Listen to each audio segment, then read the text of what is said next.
Radio Split Ranch. Hello and welcome once again to Radio Split Ranch, a monthly visit with the Capital Region's great radio personalities of the past and sometimes present. I'm Warren Garling when I'm not on the radio, and the great intro music you're listening to is the creation of a very creative guy by the name of Drew Jacobs. If you've never seen Drew on stage performing any of his dozens of original parody numbers from his many albums, you're in luck. He's in concert coming up on November 6th in nearby Millbrook, New York at Charlotte's Restaurant. So be there or be square, as they've stopped saying on the radio. This month, from the Radio Split Ranch, it's the man who, when he meets complete strangers, probably hears them say, "I've heard you on the radio." Veteran top 40 at Oldies jock John Gabriel. Gabe started out, as many of us did, as a child. But he's the first of our interviewees who, like yours truly, had a pirate radio station as a kid. As I mentioned in my memoir, available through Amazon.com, and Audible, titled I'll Have to Ask My Mom, my station was in the basement of our family home. Gabe says his started out in the garage. Now, when I had the idea for this monthly foray into the region's rich broadcasting history, I knew my job would be easy because I wouldn't have to work too hard to get a jock to talk.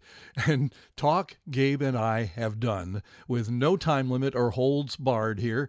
But I know you're going to enjoy every minute and tell your grandkids about it someday. Ladies and gentlemen, The John Gabriel Show. Where the music is WTRY. You know, of course, Gabe, Yes. that adding your list of where you've worked to the previous two guys more than doubles how many stations we're representing here. You know, it's funny. I think I worked at every station, almost every station in the Albany market, with two glaring exceptions. Yeah. One is WGY. There you go. Yeah. Although I've been on GY, Okay. Interviewed and stuff like that, Right. and WGNA. Well, that's interesting too. Yeah. Yeah. So neither station would have me. Now, did you try for either one of those? No, I don't I think think did. so No. either. No. When I was 16, Yeah. I sent my air check over to PTR.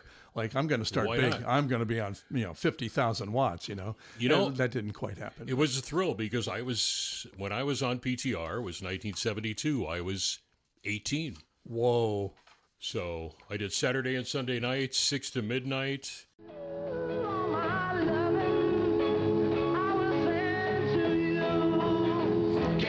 How could you possibly forget that one by the Beatles? 1964 and Oh My Lovin'. It's 8:37 with Gabriel on a Sunday night. Howdy! Yes, sir. Beginning Monday. Be ready to play the WPTR Turkey Shoot game. Here, gun down a gobbler and enjoy a free Thanksgiving dinner. Compliments of WPTR Radio. Don't miss the WPTR Turkey Shoot game starting Monday on the famous 1540. And that's tomorrow at WPTR. And say if you dig rock and you dig soul, you're gonna dig Grand Funk Railroad, number 25 at the famous 1540. And yes, as Walt Fritz did mention in his interview, we all have to mention Boom Boom Brannigan. Oh, God, yes. Yes, Boom Boom was there when I worked there. Wow. Gil David had left. He was the midday guy at PTR, went to Long Island, WGBB, and they put Boomer on middays and hired Gary Peters. Remember him? To do Afternoon Drive. Gary Peters, I Good don't guy, remember. Gary Peters. He's gone now, but I mean, he's dead. Yeah. But good guy, and he went on to do some big things. But anyway, that's the era that I worked there. Yeah. Now our paths kind of started similarly. Because you're one of the first persons I'm talking to that started this way, but you had your own little pirate radio station as a kid. How old were you when you started doing this? Oh, that was so much fun. 13, 14 maybe? Yeah. As I probably mentioned to you before, my cousin Rick Kelly, who, my cousin Eric, who you went to school with. I did, went to Graham Junior College. And, we grew up together. He had a Remco Caravelle. Every boy wants a Remco toy. Those were great little transmitter receivers. made in the early 60s by Remco. They made all those electronic toys. Yep. Everything took a 9-volt battery. Yeah. And my parents should have invested Yeah. because I kept wearing mine out by leaving my radio under my pillow it didn't take on at long. night. Yeah, I yeah, know. And they were gold to us, 9-volt batteries. Yeah, yeah. But this little Remco Caravelle, we kind of retooled it, ripped the mic out, and used the input for, our little amplifiers. So Sure. we had little one-tube amplifiers, which is what you got in those cheap phonographs. Yeah, yeah. And we put that together. We were in a shed type of garage in the neighbor's yard. We had a great neighbor. He let us do whatever we wanted to do, and I can't imagine what his power bill was. Because everything was a one-tube little amplifier, which really drew a lot of power in those, a lot of heat those too. days. Yep. And we were able to, because we were now sort of outside with this little Remco Caravelle, really got a good signal out of that thing. I mean, they were good little units. Yeah. I still have one. It still kind of works. It's too old. It needs to be repaired, but... What frequency did you? 640. They were Okay. only tunable on the lower end of the dial. Okay, all right. And you got to remember, back then, too, we didn't have, a station on every 10 kilohertz That's as we do true, now. as we do now, yeah. There's a 640 now in Springfield, Mass., but back then there was nothing. Yeah, that was our college frequency, my college And station. Was yeah, 640. right. Yeah, and RPI were on their AM was 640, and yeah. they were, but that was carrier current, so you didn't interfere. with And what were the anybody. calls of your pirate radio station? WJMP. And what did that They stand stood for? Misprint in a newspaper, and you're going to do another long story. We had a lady in the Troy Record who we would, whenever we did something, we would call her and tell her what we were doing so we'd get our names in the paper.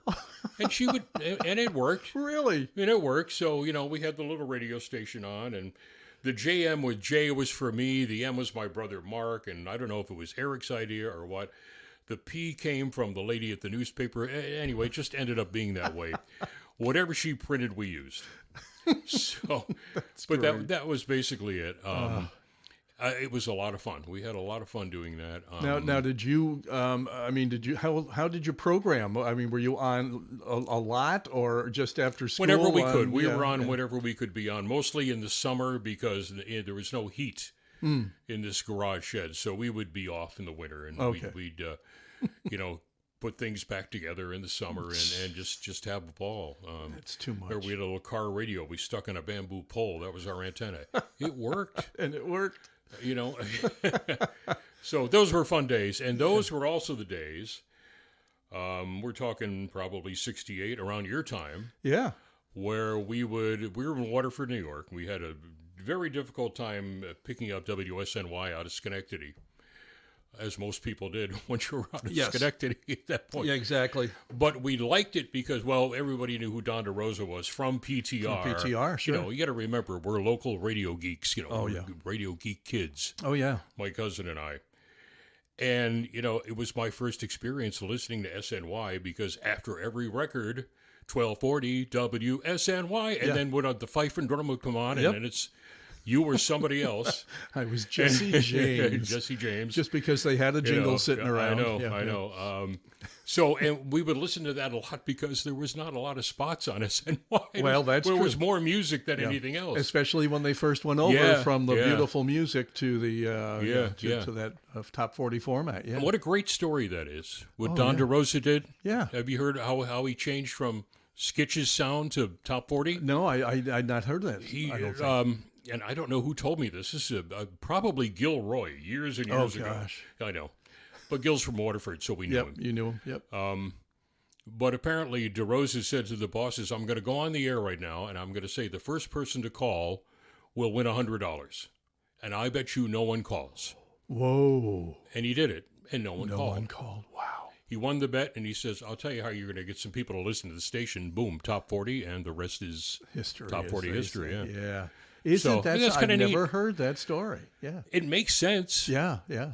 Whether it's true or not, Yeah. I'd like to think it is. I had heard Don over at PTR, so when I heard that he had come in, and I had been an intern, and after high school, after junior high school, actually, Friday afternoon intern over there with your cousin. That's actually where we first met. Yep, that's right. Yeah. Yep. And so when I heard that they were going top 40, and that Don DeRosa was going to be mornings, I said, well, I've got to keep in touch with these guys, and that's what I did. Yeah. Well, I'm sure that's because of my cousin, that was another reason we probably knew enough to listen. Yeah, so, there you go. Yeah. But again, fun days when you were a kid, and Now, I guess I really didn't get from you what prompted you to get the Remco thing in the first place. I mean, who? Well, Eric had it. It was Eric's his. Eric idea. had it. He that was his. Bitten by the bug first. Well, I was bitten by. I was as far back as I can remember. I wanted to be on the radio. Wow. I mean, when I was a little kid, I was fascinated by radio and records. I'll be darned. I cannot tell you. I was born with the bug. Okay, all right, yeah. Mine didn't happen until I visited a station at the age of 11. Now, when did you see? That, when did you see your very first radio station? Real station? Yeah. Wow.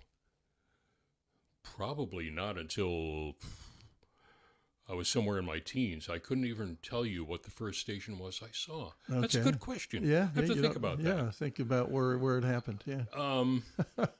You might have been SNY. No, I don't know. I have a feeling it was probably TRY or Fly because it was in Troy. They were both in Troy. Right.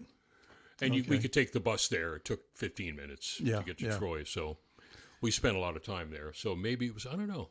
Wow. So who took the chance on you and put you on the radio the first time? All right. How'd that come about? We have 1970. I had heard someone had told me, and again, I don't know who, WRPI was going to stay on the air during the summer. They got a new transmitter. They upped their power to 20,000 watts. And they figured, they built this beautiful new studio. Oh, yeah. They're engineers. They can do a nice job. Yeah, exactly. Yeah. So I decided, what the heck, I'll go out and I'll audition for it, being 15 years old at the time.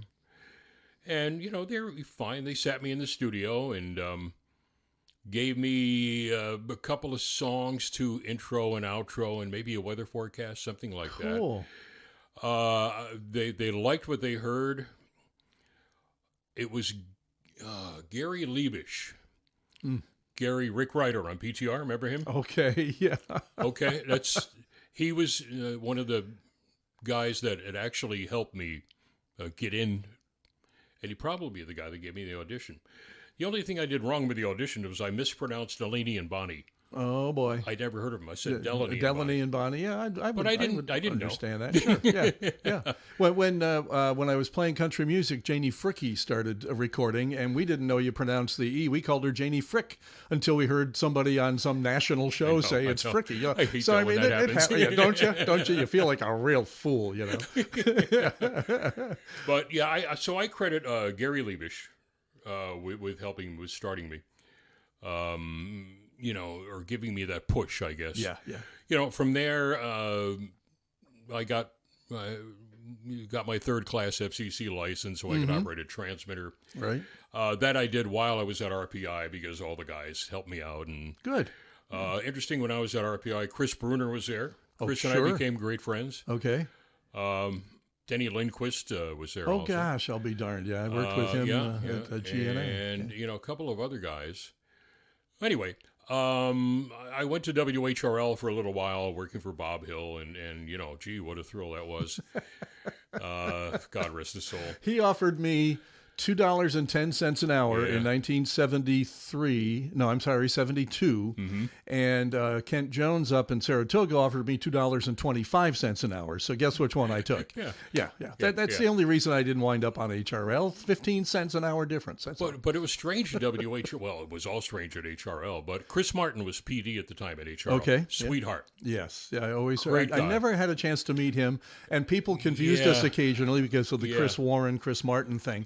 But I never heard a bad word about Chris Martin. Oh, yeah, he's a great guy. And we get paid in cash in a little brown envelope, which was so bizarre.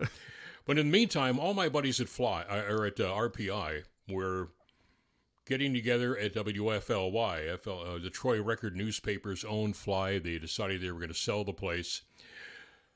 John Grassberger, who was a RPI grad and a friend of all these people that I knew at RPI, was now PD at Fly and decided he'd emulate WOR-FM in New York. Okay.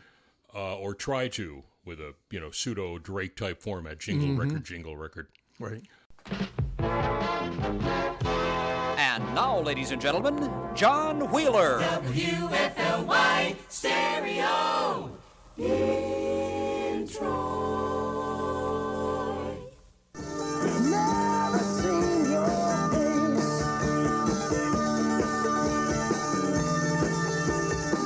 For music, WFLY. First of all, we're going to start off with a request for Rensselaer. Thank you very much. No more calls, please.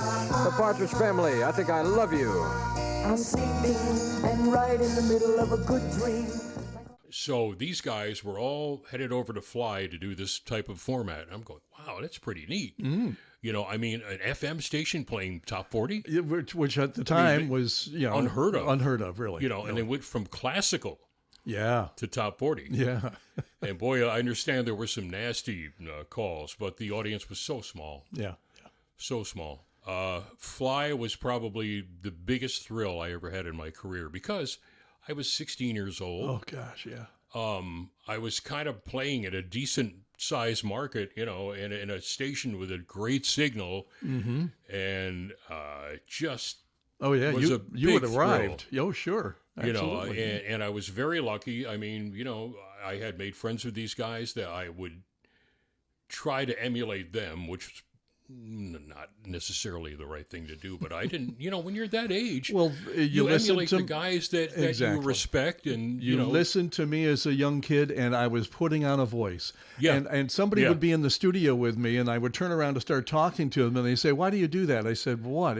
Putting on the voice. You have a very nice voice without sounding like a disc jockey, Yeah. And that's what you did when you first started. And it took me probably a good year after I got on the radio to realize I really could talk like myself. I didn't have to put on you an try announcer to voice. you try to not only emulate a style or besides coming up with your own, but you wanted to sound like the radio station, like the other guys did. Exactly. Yep. So anyway, that was the frame of mind. But anyway, that was so much fun. Oh yeah. Troy Record Newspapers had sold Fly by late September '71. It was all over. But it was great. I mean, the memories I have of that place. I signed on Saturday and Sunday morning, 6 to noon. Mm-hmm. I lived in Waterford. I would run 6 blocks to catch the bus. First bus was at 5:15. Oh boy! So I got it was not that difficult. At 5:15, I got into Troy about 5:30. Yeah. Walked 2 blocks to the Troy Record Building. I had a key. Went upstairs to the second floor, unlocked everything, turned the power on. Went to the transmitter remote controls and fired that up. What is it first, plate current or plate voltage? I never remember. And how'd you do on the test? Did you only have to take it once? No, I took it third twice. class? I took did it twice. I did it too. And I don't know what I got wrong because the guy didn't tell me. They never did. No. I took my test in Albany at the was it the library on State Street? Not Broadway. On Broadway. Yeah. I believe it's where it was. Okay. Yeah. So anyway, that Fly led to Up on the Hill at 106.5. Cops Monahan still own WTRY, and their newly acquired high-powered FM at 106.5. Up on the Mountain is where we were, and that had a format which I cannot describe to this day. Was it jazz? Was it AC? It was a little of this, a little of that. Yep. I couldn't grasp it. Okay. Because it had no rhyme or reason. Now, what were the calls at the time? Was it WTRY FM? Okay. All right. Okay. I don't remember if it It was WDKC, then WTRY FM. Okay, because and I remember then DKC. WHSH. I remember sitting in my father's station wagon with the stereo speakers, okay? And I'm listening to FM for the very first time probably, in the car. Yeah. And the legal ID for WDKC went from speaker to speaker. Yeah, WDKC, from speaker to speaker, yeah. And I thought, how cool is that? Yeah, it was very cool. Yeah, it really was, yeah. So that didn't last too long. Art Simmers was still the general manager of WTRY at that point, so he just said, "Kid, you don't know what the hell you're doing." He was right. Yeah, right. But, I mean, it was not a big deal because, I was able to get into PTR at that point, which was, huge for a kid who was just getting ready to graduate from high school. Wow, yeah. Everybody in high school knew you after that, right? Yeah, pretty much. Yeah. Exactly, yeah. But, I mean, my school is another, I was terrible. I didn't like school. I was not a good student. I didn't really even want to be there. Okay. I just didn't like it. Well, if it weren't for my classmates, I would have had no listeners when I first started, to be honest with you. They're the ones that were calling me up on the phone saying, "Oh, cool, you got the gig," Yeah, but I mean, at PTR, it was like, oh, gosh, I mean, it was 50,000 watts. Everybody listened. Sure, yeah. So, I mean, that was great. I did 6 to midnight, Saturday and Sunday nights. Gosh. And what happened at that point? I know. I needed a full-time job.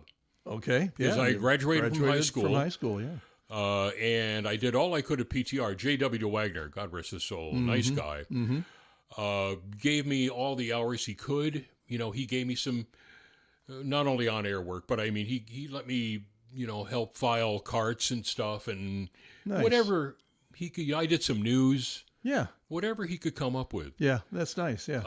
But I needed full-time, so I ended up working at Albany Public Market. Okay. They had opened up a new Northway Mall store. And boy, did I hate that job. Oh, God. But it paid really well. Well, that's good. But I mean, that's what I wanted to ask you. Did anybody tell you before you jumped into radio that you'd always need a second job in order to eat? No, I was always told it just doesn't pay well. Okay. Well, that's certainly true. Nobody gave me that warning beforehand. Nobody that I talked to had been in it, and my parents didn't know any better, so they encouraged me, and then they realized how little I was bringing home. No, my parents did not encourage me in radio at all. They used to listen to Steve Fitz all the time on GY, and Steve would do nothing but put down radio. Okay. Now, don't get me wrong. I love Steve. Great guy. And his son. Funny and hilarious. Yeah.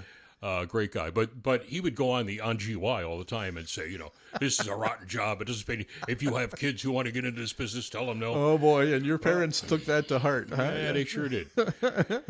So, I mean, it wasn't until I moved along to actually past PTR, Albany Public Market, then WSNY. Okay. Once I got full-time job, they were kind of okay with it, but. It still was going to take a little while. Yeah. And I just kind of didn't pay attention to them anyway. What the heck? So, we don't listen to our parents. Not that I was a rebel. It's just that I did what I wanted to do. Well, there you go. Sure. Yeah.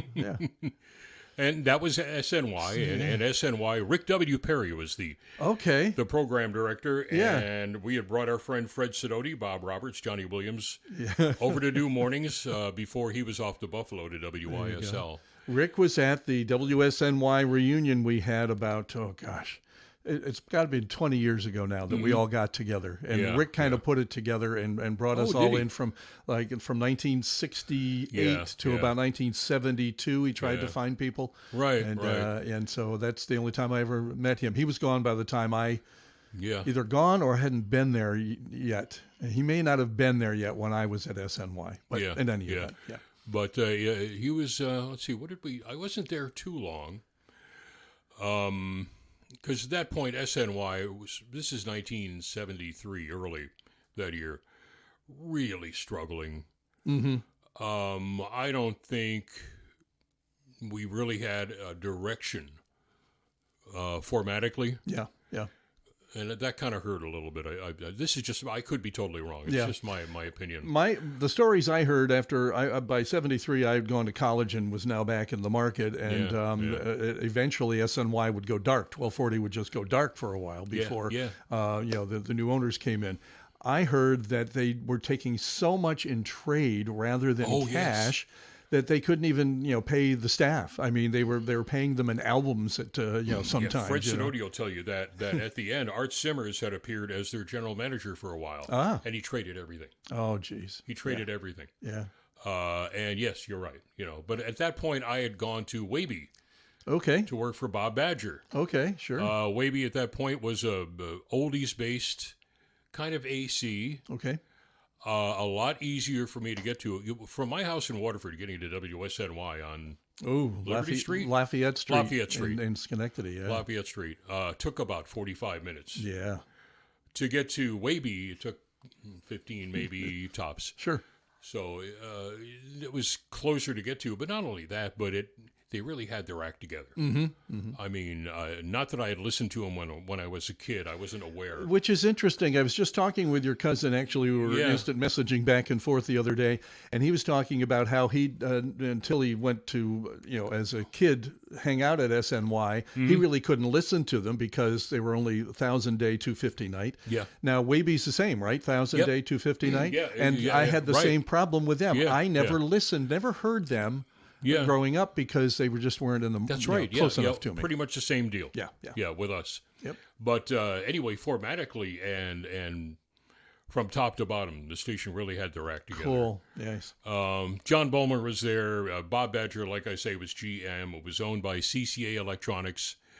They had some great studios, great equipment, a great audio processing. Nice. Everything, worked. Mm-hmm. Everything sounded almost major market. Mm-hmm. Great jingles. Yeah. I mean, they did it all right. Now, formatically, it was supposed to be, like I say, an oldies-based, maybe AC, maybe top 40. So it was a little, kind of here and there all over the place. They made me music director, and that job was simply to put together a current weekly chart. Sure. But it was good because at that point, I got to meet all the record guys. Yeah. The record guys never went to SNY. No. I was only there, part-time for... And, we're talking about record promotion guys. Yeah. And there were, a bunch that came in regularly. And I got to know them at Waby. Cool. Which helped me when I went to TRY. Sure.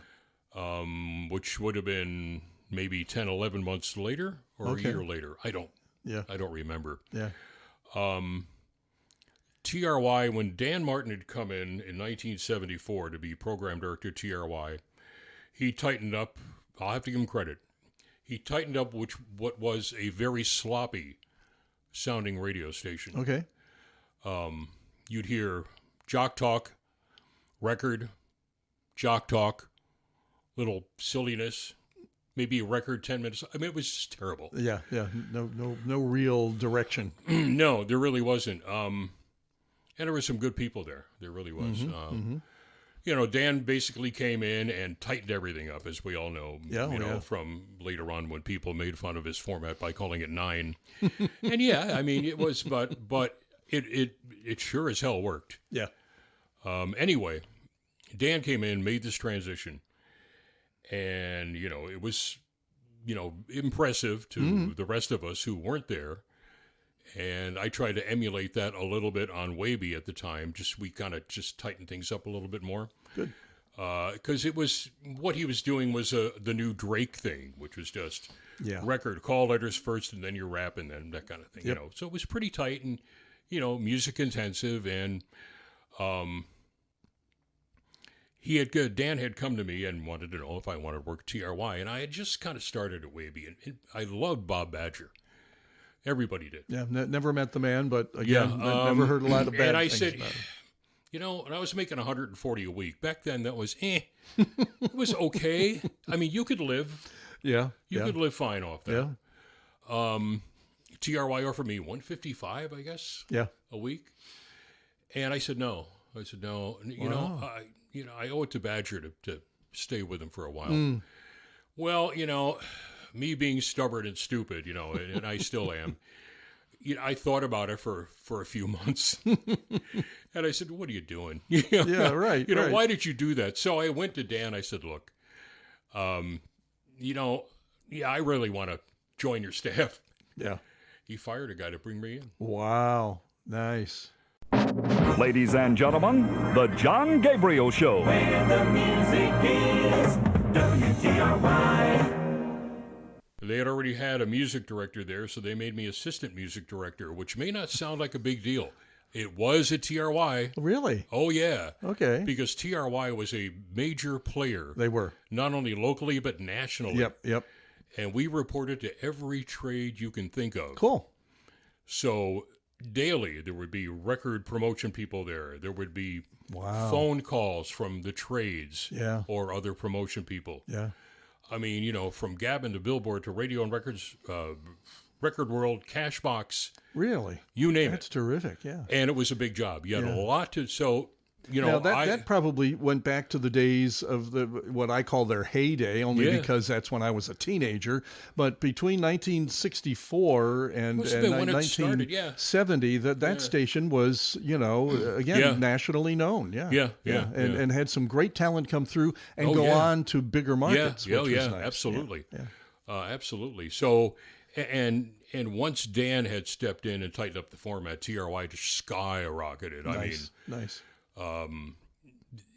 Back in those days, if you look at the Arbitron ratings, or ARB as we called them, yeah. It was GY was always number one. Sure. Always. Yep. ROW, beautiful music. Yep. Always number two. Yep. And then it was a battle. Sure. Then you never knew who was coming up. Well, eventually it would be TRY, PTR, TRY, PTR, and then TRY would always stay third, and PTR would drop and drop and drop. Yeah. Because we kept stealing. Yeah.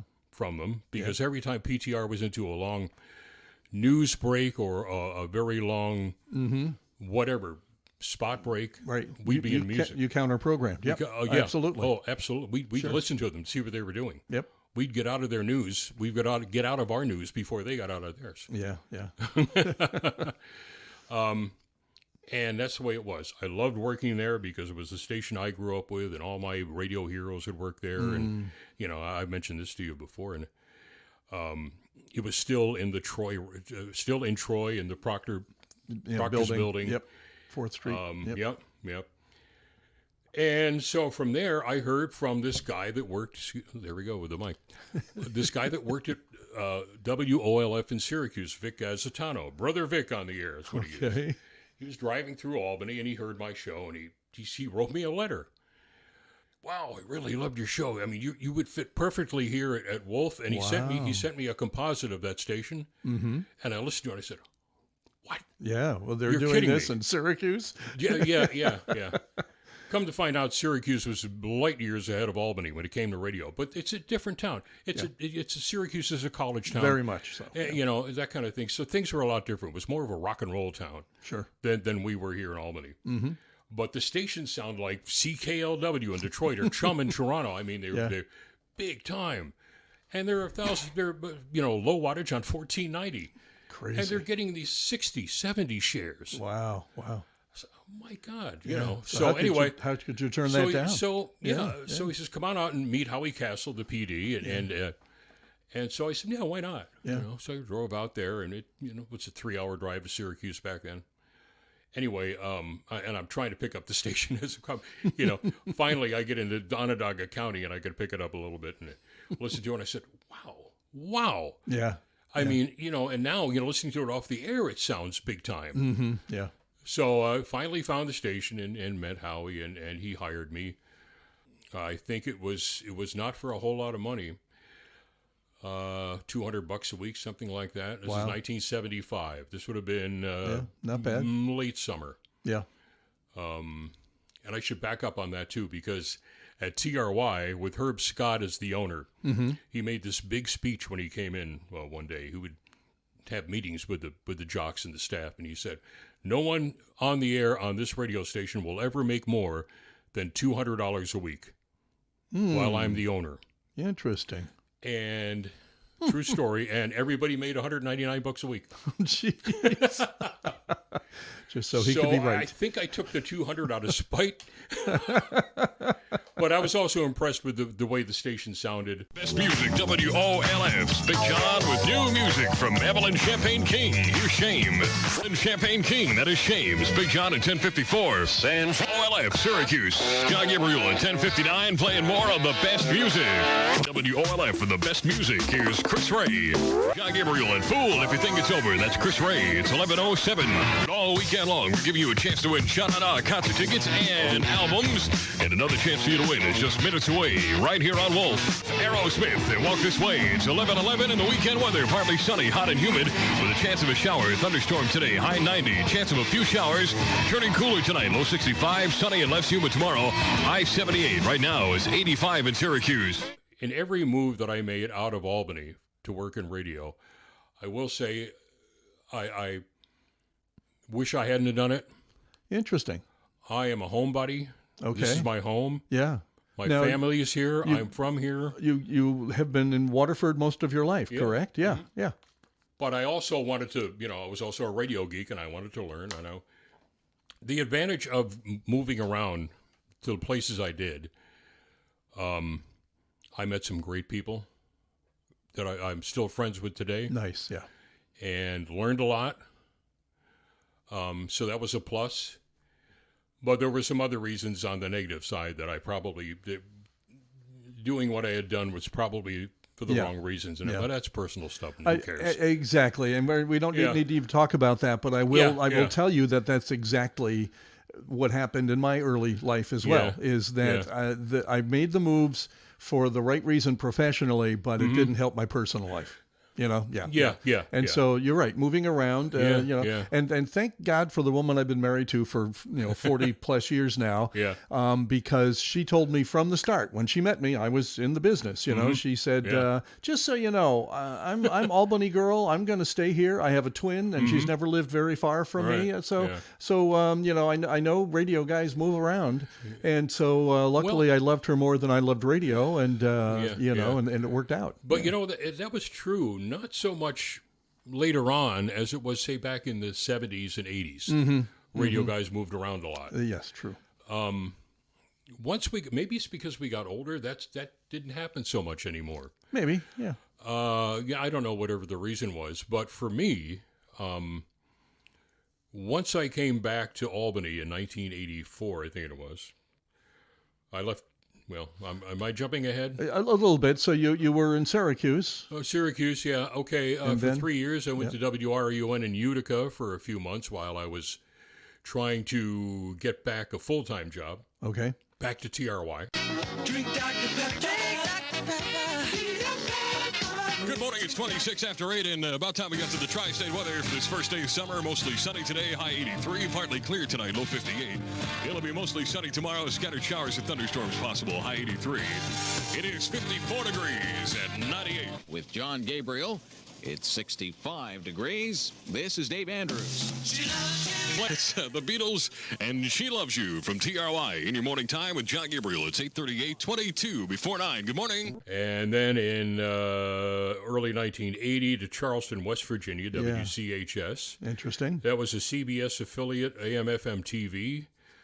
For that part of the country, a big deal. Yeah. Now that's really. It was kind of neat because it was like the GY of the South. Okay. All right. But that's or of really West Virginia. Relocating, Gabe. For it a guy. Yeah. You like me. I went to Tupelo, Mississippi. Okay. Yeah. And the reasoning behind that was because I wanted to get out of the news I was doing and get back to jock work. Yeah. Plus they offered me like $15 more a week. Yeah. So I figured that was worth it. And that exactly. was the mid '70s. So this is happening to you in the '80s. And again, because of the type of station it was a AC news. Like I say, it was formatted like GY at that point. Okay. In the '80s. WCHS Radio and L. Wilson from 1968. That is The Snake. It's 9:20, 20 past 9 on the Saturday Morning Oldie Show. This is John Gabriel. Nice to have you along this morning. We'd like to congratulate our 12 Days of Christmas contest winner, our latest winner, I should say. She is Sally Griffith of Crown Hill, West Virginia. And we drew her name yesterday, and she wins 8 prizes. Monday is day number 9 in the 12 Days of Christmas, and we'll draw another winner's name for 9 prizes. And if you haven't registered yet for the 12 Days of Christmas contest, what's the matter for you? Well, here's where you can register. If you haven't done so already, you can do it today at Computer World in Spring Hill, Tropical Tan at the Old Main Plaza in St. Albans, or Mountain State Appliances on D Street in South Charleston. A great learning experience. They hired me as PD. Wow. I did okay. I didn't do great. I got TV experience. Oh, that's nice. Yeah. Which was good. Yeah. I did some stuff during some commercials on camera. I did the weather a couple of times during the 6 o'clock news. Did you enjoy the management side of it, or it was more of the performance? I'm not a manager. I don't. Okay. I guess it's hard to answer because I'm a pushover. I mean, it was like I was PD of a lot of stations, but I was always on the side of the jocks. Well, yeah, that's where you came from. And I wasn't going to be one of those guys that was going to be bossy or jackass or mean or, right. You know what I mean? Yep. It's like, I'm one of you guys. Yeah. Let's do this together. Yep. And, I made a lot of friends that way. Mm-hmm. Didn't necessarily pan out in the good ratings, but... But, again, as long as the paycheck was coming in and you were, and everybody was happy. But ratings are always that sense of pride, too, at the end. True. Especially the bigger the station is, the more you wanted to do well. Sure. In that book. Yeah. And, when I was in Charleston, the book took a huge drop. Yeah. Just a tremendous drop. I don't know why. Yeah. And of course, you got to, for the uninitiated along these lines, you can't usually go by just one, rating period, especially if those rating periods are only twice a year or 4 times a year. Well, that was it. I mean, in Albany, they were twice a year. Down there in West Virginia, it was once a year. Spring only. Wow. So, that was it. Now it's all the time. Now it's continuous. Yes. With Nielsen. But back then, no. So anyway, Charleston, West Virginia. The people down in the South, I love them. Nice. They are all you've heard about. Yeah. Southern hospitality, nice, good, that kind of thing. Yeah. That was my experience. Were the jocks that you were working with down there all local, or were they coming from other parts of the country? Pretty much, yeah. They were. All right. They were. The town, but like I said, the people were great. I went on from there. National radio consultant Mike McVeigh, who had worked at WCHS, came through town, went to the studio while I wasn't there, saw what I had done, how I had organized things, liked it, and told me to come down to a station he was consulting in Roanoke, Virginia, WROV, a mom and pop, a true mom and pop station that did very well, 1240 a.m., But, I mean, in some areas where you have a smaller geographic area, like Roanoke, you were fine. You could cover the market just fine, and they did. Yeah. A great setup, again, it was almost like WOLF in Syracuse, a great setup for a little station. Good. And a great sound. Right now it's cloudy, 41 degrees at WROV. 1240 WROV, Huey Lewis in the news, and do you believe in love? Yes, I do. As a matter of fact, I even believe in the Tooth Fairy. And just before that was Kool and the Gang and Joanna from the station you've grown up with.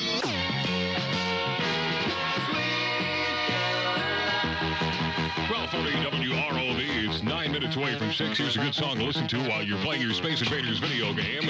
Here's Peter Schilling and Major Tom at WROV. So I was there for a little while. In the meantime, I'm really getting homesick. It was like, I looked forward to each time, or I would come up with an excuse to go home. And I would drive. I mean, I would drive, and it was, 12 hours from West Virginia, a little shorter from Roanoke, about 10 hours. Yeah, anyway, so I did okay in Roanoke. finally it was like, okay, I'm going home. Bill Cahill was in charge of TRY at that point. Okay. Our friend Bill. I was best man at his wedding. Ah. And anyway, I said, can I come back? And he said, yeah, sure. He says, there's somebody here. I don't know if I'm not going to mention his name because his son, who is still around, may be listening. And I hope that didn't give it away. He said, yeah, there's a guy here who's been here for a long time. And, you mentioned his name and he's irritating me and he's not what I want on the air. I knew exactly who he was talking about. Yeah. So I said, okay, I'm coming up, I don't know what it was, day after tomorrow. So as soon as I got into town, I went to my parents' house where I was staying. Yeah. And the car motor hadn't even cooled off, and I called Bill. I said, okay, I'm here. He says, good, could you start tomorrow? Oh, jeez. I let so-and-so go. Whoa. Midday shift. Yeah. Jeez. So I said, yeah, right, thanks, Bill. Anyway, it was great working with Bill. It was great working. We had a good time. A lot of good people were through the TRY at that point. Now, had you left them in the lurch down in Roanoke? I mean, was that? No. They brought in somebody else, and that's a funny story too. I mean, the Roanoke people get a kick out of it. On Facebook, there's a tribute site to that radio station, and they all love hearing from me, which is great. I was there for a year and a half, maybe. Yeah. But I made an impact. I didn't realize it. Nice. We loved working for you. Yeah, you were great, blah, blah, blah. Well, we took, again, it was another failure for me. Yeah. I mean, we just took a nosedive in the ratings. So anyway, back to TRY. And I will say the only successes I've had in ratings or anything I've done in radio have been in this market. Okay. Yeah. Everywhere else I was, Syracuse, down south, failure. Yeah. I tried stuff in Roanoke that we had big success with up here. Oldies parties, dances, stuff like that, reunions, and various other things, too numerous to mention. I tried them all down there. And Big Bomb. Well, yeah, Big Bomb. Yeah. And of course you try what you know. Sure. Yeah. So it was like, well, and they had I guess they demoted me. They wanted me on the air, but they didn't want me as PD. They brought in a friend of mine from Charleston, Mike Chapman, and I said, Mike, you're not going to be able to make one decision on your own because it's a mom and pop place. Yeah, that's what happens. No, bullshit. Yeah. Well, he lasted about 3 weeks before he said, you call me up and said, you're right. I'm out of here. You're right. Yep. So, that was the last I heard of that. But, so it was back to TRY for me. In 1984 under Bill Cahill, and we had Bob McDougall go through, and, those of you who remember McDougall in the morning, so many different changes. Now the head starts to spin because a lot happened. Yes. I was made PD in 86. Okay. Ed Levine was our ops manager, just in charge of picks, then promoted ops manager. I think it was I may have the timeline wrong. That's fine. But anyway, he came to me and he said, you want an oldies station, right? Because, at that point, TRY was still kind of top 40. It's still floundering because Fly was FM, and Fly had all the top 40 at that point. Yep. And the old line AMs across the country were all doing a gold-based format. Yep. So Ed said, you want to go oldies? I said, yeah. He says, okay, do it.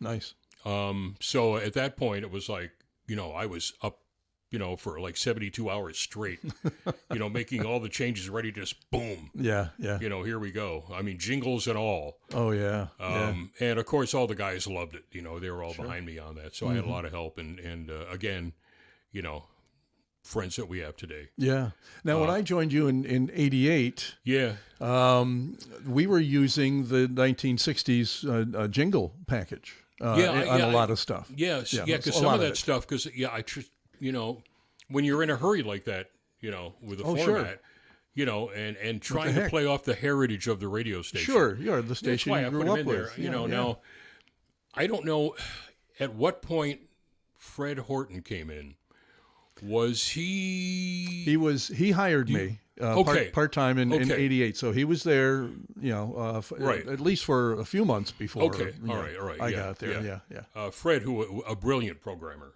Yes, he really was. Yeah. There was a point where it got to be too much for me because there was a lot of work to do and a lot of headaches. And back then, you were doing payroll, you were doing all kinds of management stuff that took you away from what you did on the air. Yep. And I said, I don't think I can do this. And Fred was available to come in. I said, wow, that's great. Because I had known Fred from before. Mm-hmm. I knew Fred when he was a promotion guy for Chrysalis Records, promoting Jethro Tull. But I had known him anyway from my Wolf days and that kind of thing. So we brought in Fred, and Fred, made, his Fred changes. Yeah, exactly. Which were good. I mean, he did a great job with it. Mm-hmm. And we did fine for a while. When Fred went to GNA, that was a strange time. Oh, tell me about it. I was caught up in that. I mean, I had... now, where were you at the time? Okay, I had left... Well, I was out of the business. I just came back to TRY part-time. Yeah, I called up Lou Roberts, Brother Lou, and I said, do you think there's a Saturday morning that I really wanted... I told my wife I'd like to do this part-time. Okay, I'd been out of it since '86. Right. And I was let go from GNA. Yeah. So in '88, early '88, I said to my wife, if I can start our weekend at 10 o'clock on a Saturday morning, okay. In other words, can I do 6 to 10 on the radio weekly? Yeah. And she said, yeah, that's fine. We had a young family at the time, Yeah. So I call up Brother Lou, and I said, and I did not know him. He was a voice I had heard so long on the station that I called him up. I said, hey, I'm a big fan, and immediately when I told him who it was, he goes, oh, I used to listen to you on GNA, sure, Louis great. Oh yeah. I said, so do you think there's a spot for me there? And he said, well, let me talk to Fred and just see what's up. And Fred did not know me and had not heard me on the air. So I think the rest of us did. But he didn't. So, and as the boss and the guy that was doing the hiring at the time, he said, I just need to hear an air check. Yeah. And so I sent him one from my days on GNA, I'm sure, and he hired me. Pretty much within a week or two, I was doing Saturday mornings. It was great. Yeah, all I remember is Fred announced he was going to go to WGNA. Yeah, that was weeks after I got there. As program director. And I'm thinking, wait a minute, wasn't Walt Adams program director of GNA? Yeah, after me. And so I'm saying, well, okay, Fred wormed his way in somehow. He's he made some kind of deal. Yeah. And he was doing mornings on TRY with Richie Phillips. Yep. And so anyway, Fred announced he was going to GNA. So Carol Riley, our general manager at the time, loved Carol. Yeah, great lady. God rest her soul. Yep. Anyway, she said, okay, I want you, you'll be program director now. Fred's leaving. Okay. And so I said, okay, fine, Really? And that lasted... And you take over the morning show with Richie. Okay. So I said, okay. So in the meantime, I said, well, all right, I better call Richie and we can sit down and say, okay, what are we going to do? Yeah, sure. Well, he never answered his phone. I called for days and days, and he never answered. Not a good sign. I'm thinking he's going to go over to GNA, and I told this to Carol. Carol says, no, he's got a contract. He cannot go. We'll sue him. He's not going anywhere. Well, we know what happened. Yes, a judge isn't going to deny someone the right to work. Exactly. Yeah. And so he ended up, the morning breakfast flakes over to WGNA. They did a tremendous job. And again, I was stuck doing mornings by myself at TRY, not knowing what to do or where to go. Yeah. Where to go with this thing. Yeah. In the meantime, we get a new program director, and it wasn't you. I mean, did you do it for a matter of a few weeks? Because I find myself working for the guy that worked for me at GNA. Walt came over and Carol and Walt were good friends. Yeah. And I, Carol knew that I didn't really want the PD gig. Okay. And, of course I knew Walt. Everybody knew Walt. Oh, Everybody knows Walt. Still knows Walt. Yeah. And, and say, yeah, Walt's a good guy. Yeah, okay. And, he kind of got screwed at GNA, but... Yep. Sure, Didn't a lot of us. And, and it worked fine. And it worked okay for a while. I don't know, Walt didn't really understand the music, but he relied on me to take care of that part Which is fine. Which is fine. Yep. So, that was the right thing to do. So we kind of muddled along. He brought in Ed O'Brien, who was fired from Channel 10 at one point, to do mornings with him. That was kind of funny. Yep. Ratings weren't great, but I mean, it was just kind of neat. I thought it was kind of neat. Yeah, because Ed was a cut up. I mean, God, he was so good, so funny. He really was. Yeah. And then I'm trying to remember what happened after that. It's kind of hazy. Well, I was there part-time, and I think you were there almost the whole time I was there, from 88 to 92. So were you there that whole time? Or that's you told me that's where it gets hazy. Were you just doing drugs at that time of your life, or what? No. No, drinking heavily, yes. I was let go along with Ed O'Brien and and Walt had given me a warning about it, too. Okay. They had brought in some consultant. All right. The corporate people had brought in some consultant. Yeah. I can't remember names. And this is back when Uncle Merv owned us, Merv Griffin. Was it? Yeah, yeah. While I was there, I had a Christmas party once with it would have Merv. been, yes. Yeah. It would have been, right. So they had fired me along with Ed, and apparently this new consultant said that people like me and Ed had been there too long. We were too old. Oh, man. Now, what are we, like 38, 39, you know? Right. So I was out, and they brought in another guy as PD, very funny, a guy from the station I worked at, ROV in Roanoke. That's when I went to KLI, K-Light, right. Part-time. Yep. John Knott, PD then, Rick Mitchell, mornings. Yep. It was great. Mm-hmm. I wasn't much of an AC jock. I tried. My patter was just too fast that I couldn't slow it down. Yeah. I had to stop and think and slow it down. Yeah, yeah. But 11 months later, the same guy, Bob Osfeld, who was GM at KLI, became GM of WTRY and Pix 106. And the corporate guy that had fired me, let me go back. When Bob Osfeld became GM at TRY, he hired me back, along with John Knott as PD. We going too long? No, not at all. No, don't pay attention to the guy behind the microphone. I'm just, I'm just looking around here to make sure everything's still working correctly. Don't want to miss a word of this. So John Knott, I'm just trying to piece together in my mind. John was PD. I was doing middays or afternoons. I forget now. I did every shift on TRY, even overnights. The guy that had fired me, the corporate guy that had fired me, said, I'm really sorry. I didn't know. And that was it. Yeah. And I'm thinking, okay. Probably found out you had a following and I guess had some audience. I guess that's what he meant. Yeah, yeah. But that's all I remember. I'm sorry, I didn't know. Okay. And you're right. Merv did own the station still at that point. Okay. Because it was at another Merv party. Okay. That's the last one we had, I guess. Okay. Did you go to the other Merv party? I went to one Merv party, yes. Okay, all right. Yeah, this is the second one. This is the one where we had Phil Foote's big band and nope, I was gone by then. Came out on stage and sang. And oh wow, no, I missed that. Oh darn. I think it was at the Holiday and Turf. I don't remember. Yeah, the one I went to was over at the Desmond Americana. You went to time. We had a breakfast type thing, and we did remotes. I forget. Yeah. Right. And this could have been at the Americana too, the second one. But anyway, that's where we're all in tuxedos, and and Merv is saying, "Why are you guys all dressed up?" I should mention, and you talked to Merv a little bit. A great guy. Oh, absolutely. Yeah, I mean, he was more of a jock than he was anything else. Yeah. I think he related more to the guys on the air than the management. Sure. Oh yeah, absolutely. Because he told us stories about when he was on the air at WMID and Atlantic City, and he was just a very shrewd business person, as you know. I mean, when he died, he was one of the richest men in entertainment. Absolutely. And he had the right smarts too. Absolutely. Today, his name is still on Wheel of Fortune and Jeopardy. Absolutely. To this day, and he's been gone for how many years now? Oh gosh, I dare guess. But he was. You can talk to folks like Ryan Seacrest, and he'll tell you he learned lessons from Merv and how he did things between radio and television. Yeah. And he credits him with some of the success he's had. Yeah.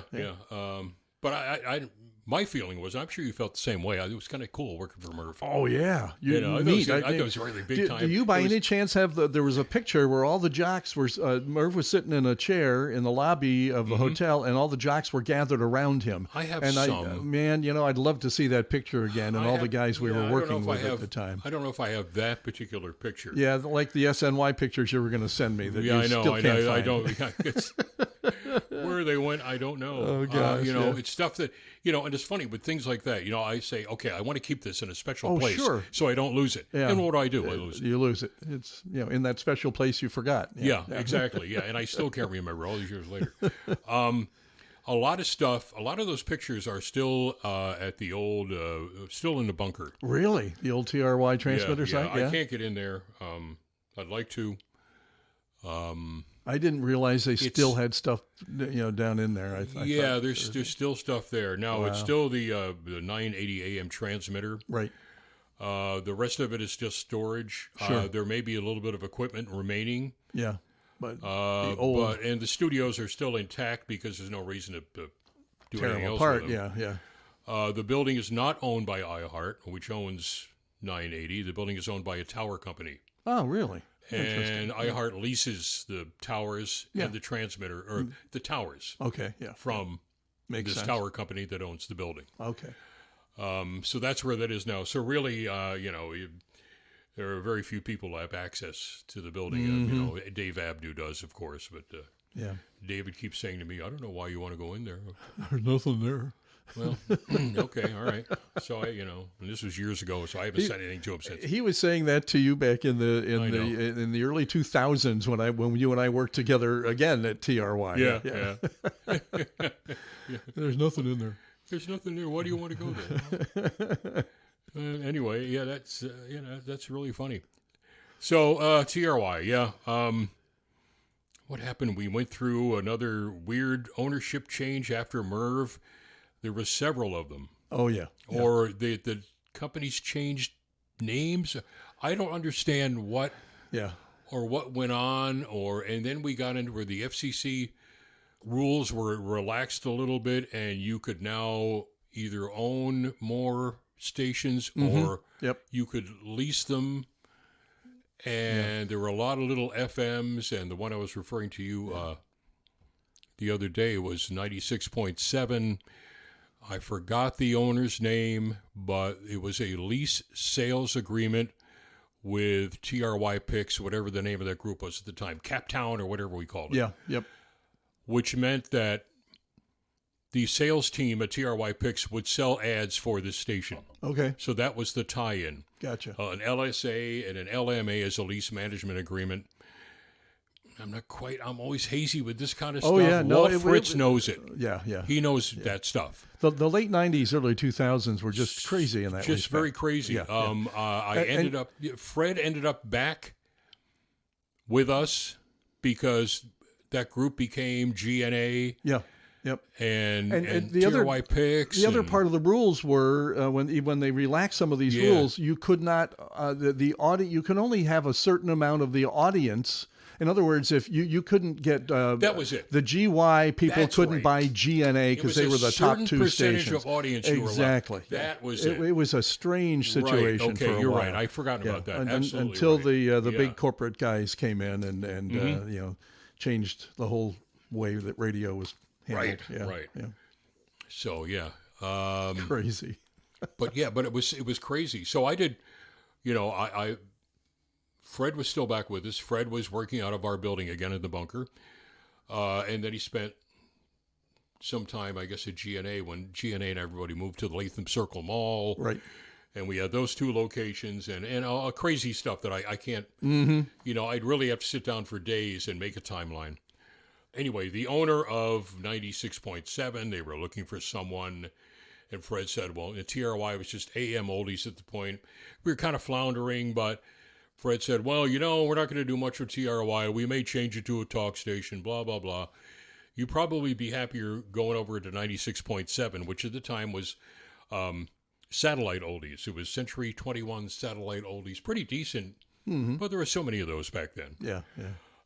We're still tied in with were still, I can't describe it. Yeah, but they were connected. There's still somehow. a tie-in there. Yeah, I still got paid by the same company. Yeah. And went through the same medical and insurance. Right. And all that stuff. So I guess it was for 11 months, I worked out of Clifton Park. I'd go there in the morning and basically do nothing. There was nothing for me to do. There's nothing for me to, unless I made something to do. Yeah. So I would play in production and I would do promos and stuff like that, but there was nothing for me to do. Wow. In the afternoon, I would go to the bunker and do production for TRY Picks and the Clifton Park station and its affiliates or whatever. Those afternoons were always very busy, and I liked that better because I was certainly more familiar with being in that building. Sure. Yeah. But WXXO, Extra Oldies, you can see how long that lasted. Yeah, exactly. But the only thing I did over there was read the paper and clean snow off the satellite dish. And they paid me to do it. Yeah.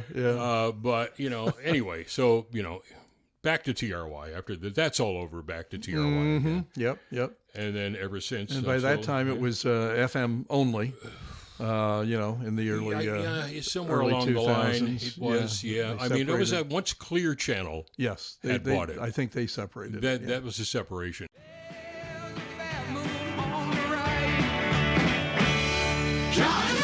Hey, it's Friday. Time to celebrate with 10 great oldies in a row. And coming up, the Association, Marvin Gaye. And now it's Elton John. 98.3. Good times, great oldies.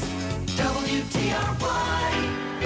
Good times, great oldies, 98.3 WTRY. The weekend is here. Are you ready to get your kicks? Here's Paul Revere and the Raiders. Good times, great oldies, 98.3 WTRY. That's BTO and TCB. I kind of like to abbreviate things. It's kind of fun, John Gabriel here, and this is so cool. Our Oldies 98.3 Endless Summer Concert coming to SPAC August 29th, and you're going to see Frankie Valli, Jay and the Americans, Leslie Gore, Lou Christie. Would you like to get a couple of lawn seats to go to the show?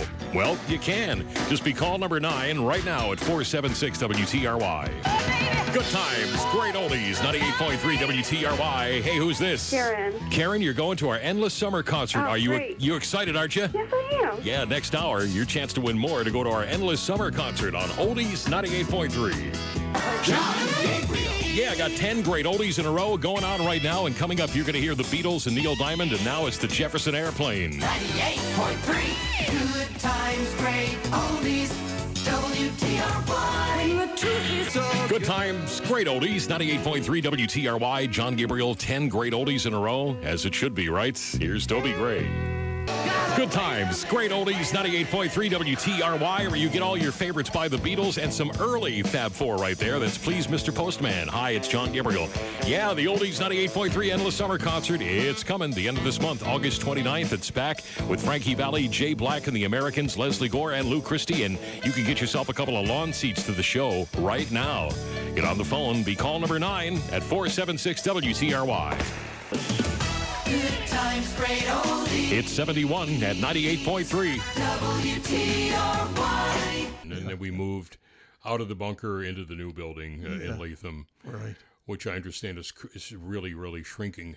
Yeah, they've evidently gotten less than half the space they used to have there. Yeah, because they just don't have. I mean, when I went to work there, or when we opened it up, they had planned for expansion. So I mean, we had some room to grow, and it did for a while, and then everything's become so convoluted as far as I'm concerned. But so many people wearing now so many different hats that you don't need as many people, and in some markets you don't even have program and production directors. You know, they're just doing work for a number of stations around the country. Which is the way things are now. At the same time, and it's what it is. That's the way things are now, and we all have our opinions about where that's going. But I know you wonder if radio had been around in the early 1900s, if there would have been some people from the blacksmith shop complaining all the time about how they're being put out of work by these four-wheeled horseless carriages, and that's basically where we are. I mean, we're out of work because the industry has changed so much. It's nothing like what it was in its heyday, if you will. Yeah. But I mean, it's also taken corners have been cut so far that some bad things have happened that shouldn't have. It's true. There are things that will always be necessary when it comes to either streaming, broadcast, or whatever platform you're going to use. Yeah. There are certain things that a local community should have and needs. I agree. And they've gone away. Yeah, they have. Yeah. They've pretty much gone away. And a lot of it can be traced back to deregulation, so it's Congress that we need to blame in that respect. Yeah. This did not need to go this way. Yeah. That's where it started. Exactly, yeah. So we worked together again at TRY for a while, me part-time, and you were doing mornings with Jamie for quite a while. Yep. Yeah. That was a happy time. I think Jamie got tired of me after a while. My old ways. Yeah. Well, she is a little younger than you and me. Good time morning show. It is 6:18, John and Jamie on this Monday. All right, early risers, grab your telephone. You could win yourself a $50 gift certificate to What's Happening Productions. Yep, right now. Yeah, really cool stuff. Full-service audio, video production, and photography studio, as well as a rental center and videotape duplication center. Hang on. Okay, that's what you can win. So, 476-WTRY, 476-9879. Early risers, caller number 5 picks up that gift certificate. Good luck. Somebody help him! 98.3 WTRY, super hits of the 60s and 70s. Wilson Pickett, Land of 1,000 Dances. Carole King right before that. John and Jamie, a lot of great music and good, clean fun here in the Good Time Morning Show at 6:21, 13 degrees, breezy, with a mix of clouds and sun. High today at 29. And the early risers have been up on a Monday morning earlier than I anticipated, Jamie. That is very, very true. We try to sneak it in early. It doesn't matter. In fact, we had somebody who's jumping at the bit on the phone here. Relax. Hi, WTRY. Hi, who's this? Sylvia Bertrand. Sylvia, what gets you up so early in the morning? I have to go to work. That's the only reason, huh? It's not because you want to get a raise or anything at work. You just want to be on time. Nah, that doesn't happen. We hear you. All right. Let's stop whining about the bad stuff and talk about the good stuff. You just won a $50 gift certificate to What's Happening Productions. Oh, great. Nice going, Sylvia. Congratulations. Thank you very much. See, it was just that simple. You'll have a chance to win another one of those gift certificates to What's Happening Productions coming up tomorrow morning, and it's going to be a part of our Discount Deals Friday. But more on that later in the week, right? Absolutely. Be listening to win.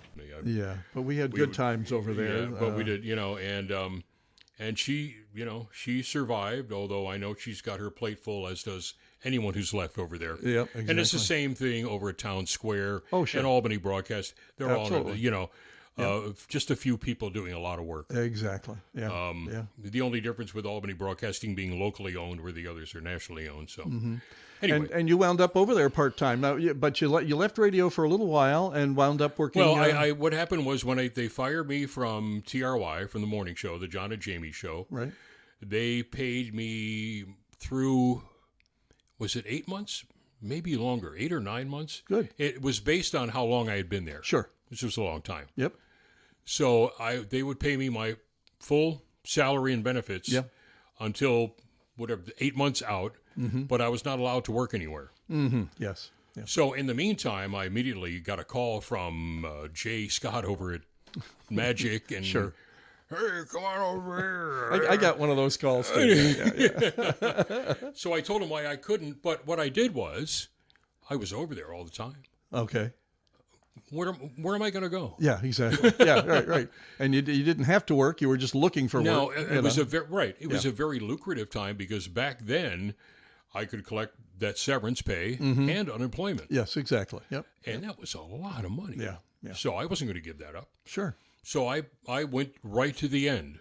Okay. With all of that, and then the next day I was on the air at Magic. There you go. Yeah. So I did all the work I could over there, and it was almost full time. I mean, I was doing stuff for B95. I was doing traffic. I was doing, every shift I could on Magic. I did some stuff for Fly, almost full time. Nice. And Joe Condon said, I talked to a friend of mine's news director over at YNN, it was at the time. Yeah. They're looking for a guy that can do traffic. They're very frustrated. Everybody they have over there that does traffic wants to be on camera, and they don't pay attention to doing traffic. So I said, sounds pretty good to me. I'm not interested in being on camera. Yeah, I'm a radio guy. Although right. When I worked at MHT, though, you and Jamie did come over and do some great stuff on camera with us. That was fun. That was fun. We had a lot of fun doing membership campaigns and the auctions and stuff like that. No, I enjoyed having you over there. I love that stuff. Yeah. But as a full-time job, so I came over, went through a very quick interview. I did not know these people. They knew me. Nice. I don't know if it was through Joe Condon or because of the fact that I'd be around. Now, these guys are in their 30s, if that.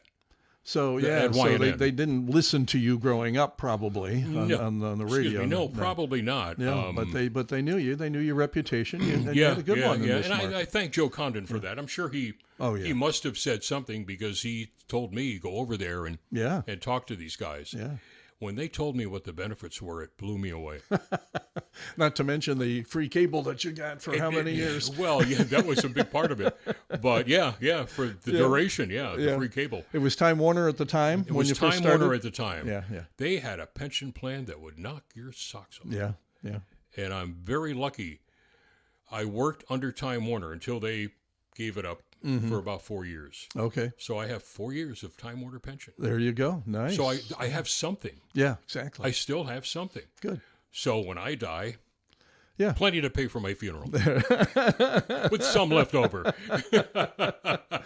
But anyway, the benefits were just incredible. Yeah. The medical and like I say, the pension, vacation time, nice. Sick time, unbelievable. Nice. Stuff you never see in radio. Yeah. Stuff you see in the real world. Right? Yep, exactly.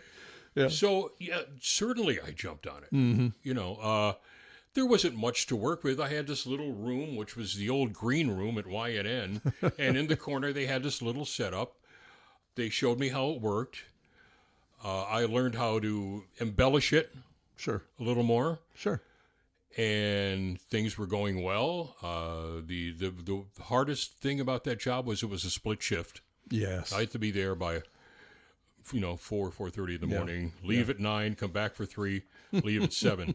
That was hard. Anybody that's listened to our first two interviews know that we have this lunch regularly. It's about every other month of, I call them the old dead radio TV guys, you know, but it's basically a lot of us that are either retired or working just part-time in radio. Some full-timers. But in any event, I would keep inviting you, and you would keep saying, no, that's my nap time, you know, because you had to do this split shift. It was it was a killer. Yeah. Even though I had Saturday and Sunday off, I mean, you're playing catch up. Yeah. It was hard, but I mean, the job was so good. Yeah. The people were so good. Nice. I mean, nice to work with. Yep. You know what I mean? It wasn't the radio like, you stab them in the back or we got a sales problems and blah, blah, blah. Yeah. Not like that at all. Yeah.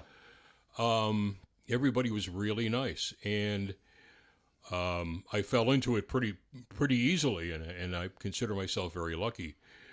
As time went on, when when Time Warner gave it up and things changed, and it was so funny. We had this big meeting in the newsroom. One of the corporate guys came, corporate news director, I guess he was. I forget the title. He said, "Well, we're looking at an image problem with Time Warner Cable. People hate Time Warner Cable, which we all knew. Yeah. But, people are going to hate whatever cable outfit they got anyway. That's true. Yeah. But he says, but people love YNN. Mm-hmm. So we're going to change our name to Time Warner Cable News. Okay. To try to soften that a bit. So, okay, I guess it makes sense. It doesn't quite roll off the tongue. Yeah. Yeah. And doesn't really fit on a mic flag too well. Yeah. But they did it. They did. So that's how that came about. Okay. So there you have a transition from what was Capital News 9 to YNN, Your News Now, to Time Warner Cable News, to Spectrum News, and now Spectrum News 1. Yeah, I heard that. So they can. So as time went on over there, things got almost like radio. Yeah. Where you had a corporate hub that audio and video would come from and be controlled from. Albany was a hub for some things and not for others. Yeah. they wanted to go more feature stories rather than hard news. Sure. And COVID hit, and that was the nail in my coffin. Yeah. I was sent home. Well, there's no traffic to talk about because nobody was going to work. Well, I did anyway. I was able to continue because part of my contract with Spectrum or Time Warner, whatever, was to do traffic for Paul Vandenberg over at his station. Okay. Talk 1300, which I continued to do. Okay. In the meantime, Spectrum told me, just go home, and I said, okay, here's what I can do from home. I can do Vandenberg, I can do social media. Sure. They said, great. So I continued to do that. March 2020 through October 2020, where I had a contract renewal. They renewed it. And I was happy as hell. Sure, yeah. But it was only for a year, and I found out why later. Yeah. It was a few weeks later I got the call from HR that we're eliminating your job. Yeah. But you could apply for anything else. Yeah. Well, I wasn't qualified for anything. Yeah. I'm not a reporter. I'm not an anchor. I mean, I don't have any experience in that. And I don't think I'd be very good at it. And I wouldn't like it. When they first put that cable news station on, when Time Warner first started doing it, I actually considered for a while applying for a news job again. My training or my college education was in broadcast journalism. Right. So I thought maybe I'll go back to this. And then I found out that when you were out in the field, it was usually just you with a camera on a tripod. Yes. And there was nobody else you were working with. You did the video, the audio, and the writing, obviously. Of course, there was editing back in there. There were photogs. They had a good staff of photogs when I was there. Okay, all right. But yes, you're right. That did happen from time to time. Yeah. Now that's the way it is. Yeah. Everything you see is cell phone. Yeah. Everything you see out in the field is cell phone. It's crazy. The reporter goes out, sets up the cell phone on a tripod, does a story, comes back, edits it down. Yeah. A lot of them edit it at home and send it in. Yeah. A lot of them edit it right there on the fly and send it in. Anyway, it's just a shame. At the end, they had built this new studio for the morning show for Your Morning Albany. Mm-hmm.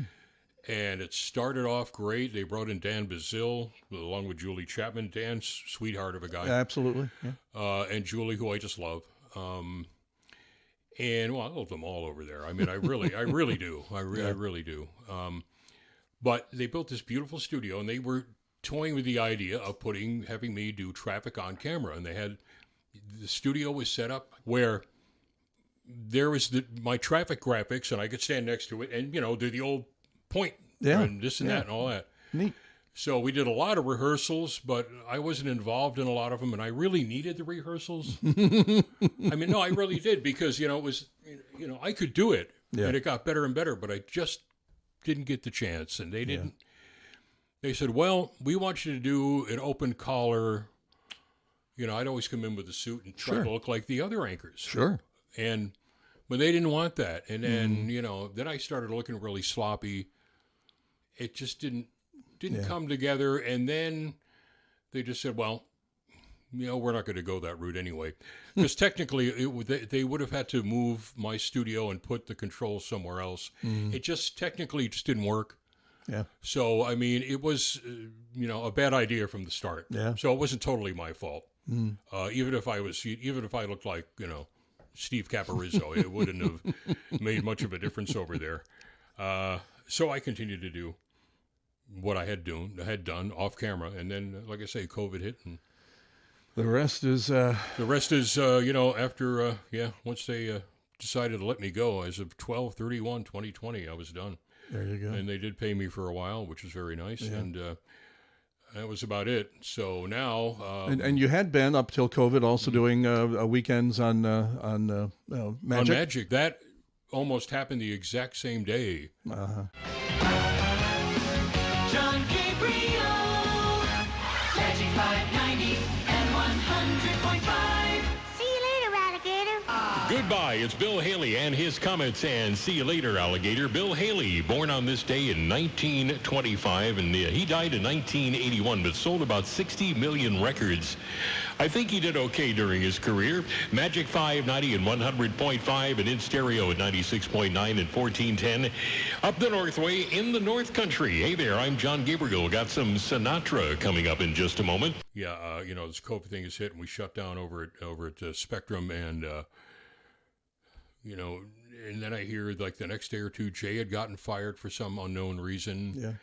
And then I had gotten a call from Allie Reed, who's in charge of a couple of the stations over there. Yeah, we're closing down because of COVID. We'll let you know when you can come back. And of course, at that point, it's like, yeah, all right, I get it. Yeah. No, I talked with Allie as well. She because when I was let go from iHeart. I wanted to continue. I still thought I had something to offer for part-time on the weekends. And you almost made it. Almost made it. You were at that meeting, sure. I sat was there with Jay and you, and we're happy to see met you. some of the and staff. Like, yeah, exactly. And they said, we'll get you over here. We'll figure out a spot. Yeah. And then COVID hit, and Jay was gone. But if Allie Jay had stayed and COVID hadn't hit, you would have been. Yeah, I probably would have been. You would have. And Allie was very nice. She called me a few months later, and she said, you're in our files. It's just that we don't have any part-timers at the moment. Yeah, she said, and I talked to John Cooper over at, I texted with him, over at iHeart too. He said, and they're doing the exact same thing. She says, we're just not open. Yeah. And everybody's overworked and it's awful. It's really tough. Mm-hmm. I talked to Ben Patton over at Magic, and he told me the same thing. He says, we're burned out. He says, there's too few people doing a lot of work, and I wish you could come back, and blah, blah, blah. And I said, well, so every few months I text Allie, and I say, I'm here, you don't have to pay me, $100 an hour. I mean, it's, minimum wage has gone up to, what is it, $13.20? Yeah. What you get over there. I don't care. Yeah. I just... when I was doing it part-time, money obviously wasn't a factor. No, we don't at this point, we don't do it for the money. It's just nice to have the pocket change so I go out to lunch with somebody now and again. That was really it. Or go to the casino, But I had no intention of retiring. You know what I mean? Well, neither did I. Yeah, I know. It happens. I know. And it's like, because you're not ready for it. Yeah. Or at least exactly, I wasn't, I mean. But you know what, Gabe? I sat here in this very room and talking on the phone with folks during COVID. I started making phone calls because all of a sudden I'm missing all these people that I used to see on a regular basis. Right. So I made it a point to almost every day be talking to somebody during COVID, see how they were doing and coping and such. And after a while, I started telling them, I thought I was going to miss this more than I do. And I guess it's because it had changed so much. Yes. I mean, I would go in for 2 hours a week for the 6-hour shift plus commercials that I would do. Right. And I would see maybe 1-2 people, and that was it. So it wasn't what even part-time work had been over the years, where you see the guy on before you and the person on after you. There was none of that anymore. So I realized that I don't miss it as much as I thought. And that's one of the reasons I started this up, just to fill some time and have a hobby. No, it's great. Yeah. So, hey, thank you so much for everything that you shared with us today. And we had a lot of fun here. Career. If anybody listens to this to the end, I'd be amazed.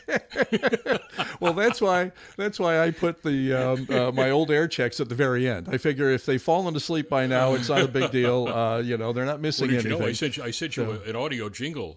Oh, yes. With my real name. Yes. Oh, well, that's already... Which you didn't even know, and I was surprised. I did not realize that you used your real name on the air at one point. Just that one point, just that one station. That was it. And then no, I have probably by now, if you're listening to this and after I've edited, it's probably been put in here along the way somewhere. Yeah. And you sent me some jingles from where? You sent me...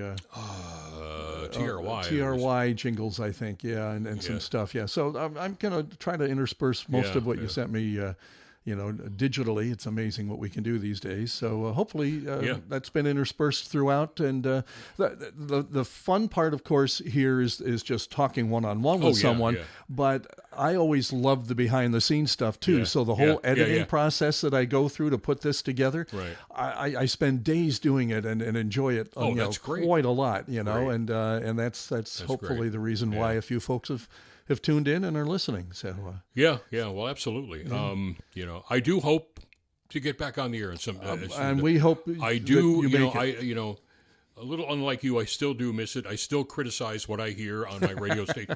Well, because I do that. Okay, well, there you go. It's like, man, it's getting out of hand over there. Exactly. And he missed this correlation, this thing he could have done, And who is this guy?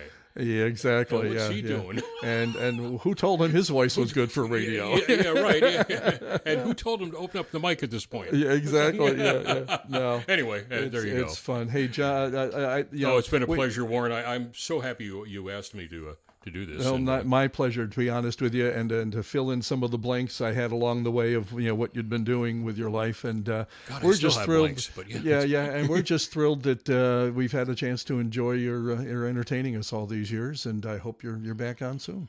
Well, thank you very much. Take care, my friend. You do the same. All right. Radio Split Ranch. A man who's as easy to talk to as he is to listen to, John Gabriel, who has single-handedly more than doubled our monthly running count of radio stations conquered by our guests on Radio Split Ranch. Our first 2 guests got us to 12, and adding Gabe's 15 stops along his 50-year career, so far, my very smart 11-year-old 6th-grade granddaughter, Fia Marie, tells me we're now at 27. Now, remember, Gabe worked at WTRY AM or FM 5 times, so we've only counted those calls once. And that's it for another edition from the Radio Split Ranch, except for those listeners who might stick around for our now traditional end-of-podcast Chris Warren air check from the annals of radio history. This time around, we're getting into the Wayback Time Warp machine to travel back to September of 1993, where I was having fun at 99.5 on the FM dial in Schenectady, New York. In the early 90s, WGY-FM, as it was known then, went on to into an oldies format to compete with the great 98 WTRY, who had the oldies market all to themselves up to that point. So when I was unceremoniously let go from WTRY after 4 years on Saturday mornings there, I went to the competition. Enjoy as much as you can stand, and we'll catch you again next month from the Radio Split Ranch. Until then, don't cry because it's over. Smile because it happened. It's 6 o'clock at Oldies 99.5 FM, all oldies all the time. I'm Chris Warren, and coming up, I've got the Rascals, Jay and the Americans, and Gladys Knight and the Pips. Right now, it's the Grassroots on Oldies 99.5 FM. Oldies 99.5 FM, all oldies all the time. Hello, it's me. And that happens to be the name of the next song. Isn't that amazing? Here's Todd Rundgren from 1973. Oldies 99.5 FM, all oldies all the time. Fun time favorite is Oldies 99.5 FM. Look out, cause it's coming right on through. Oldies 99.5 FM, all oldies all the time. How are you on this Saturday morning? It's Chris Warren, and I must apologize from the start here. It's my fault. Yeah. I planned a party starting at 10 o'clock this morning. Yeah. And it's raining outside. It's my fault. I'm sorry. Oldies 99.5 FM, all oldies, all the time. Saturday morning, it's Chris Warren. Here's the Oldies 99.5 FM advanced radar weather. Showers this morning, sunny intervals by this afternoon. High 78, partly cloudy overnight with some patchy fog. Low 55. Then Sunday, sunshine mixed with clouds at a high of 78. The Labor Day holiday fair with a high near 70 right now. Raining in 65 at Oldies 99.5 FM. Beach Boys are standing by. Four Tops just before them. Lou Christie is next at Oldies 99.5 FM. Hello. During regular business hours. Oldies 99.5 is your official weekend radio station. Have some fun this long holiday weekend with Oldies 99.5 FM. Oldies 99.5 FM, all oldies all the time. I think the computer knows something here. The computer picks out the music, tells us what order to play them in. I mean, when lightning strikes is followed by Who'll Stop the Rain, and it's raining outside, I don't know. These computers are starting to bother me and worry me a little bit, actually. Here come the Four Tops from 65. Oldies 99.5 FM, all oldies all the time. There's Santana back in what year was that? 71? Yeah, I remember that. Sure I do. And, of course, Black Magic Woman. How are you? Saturday morning, 6:36 with Chris, and a lot of good stuff lined up for the Labor Day weekend. Hope you'll stick around. We're going to get rid of this rain, get some sun by this afternoon. That should stick around for hopefully most of the remainder of the holiday weekend. Please drive carefully if you're off early this morning, heading north, wherever it might be. Take us along with you. Keep a happy thought, but keep your eye on the road and watch out for the guy, too, all right? Want you back here safe and sound Tuesday morning at your desk. Marvin Gaye is coming up in a few moments. Classics 4 as well. And Question Mark in the Mysterians are next from 66 on Oldies 99.5 FM. Oldies 99.5 FM, all oldies all the time. Come on, get your doo-doo, Ron out, and sing along with the Crystals from 63. Oldies 99.5 FM, all oldies all the time. Here comes Marvin Gaye with Kim Weston from 67. It takes two, you know. Oh, yeah. Oldies 99.5 FM, all oldies all the time. Looks like we're getting a wet start to the Labor Day weekend, but sunshine coming this afternoon. Hang in there. High around 78 right now. Raining in 65. Oldies 99.5 reminds you the Hunger Action Network urges backyard gardeners to donate any extra produce to local food pantries and soup kitchens. What a great idea. Many food pantries are now having a hard time keeping up with the demand for emergency food. I've got some more information for you. You can call us right here at 346-9999. In touch with the Capital District, we're Oldies 99.5 FM. You're missing it. Call 381-4810 for more information. Oldies 99.5 congratulates Mark Briggs of Rock City Falls, who got spotted with an Oldies 99.5 bumper sticker on his vehicle and won with Oldies 99.5 FM.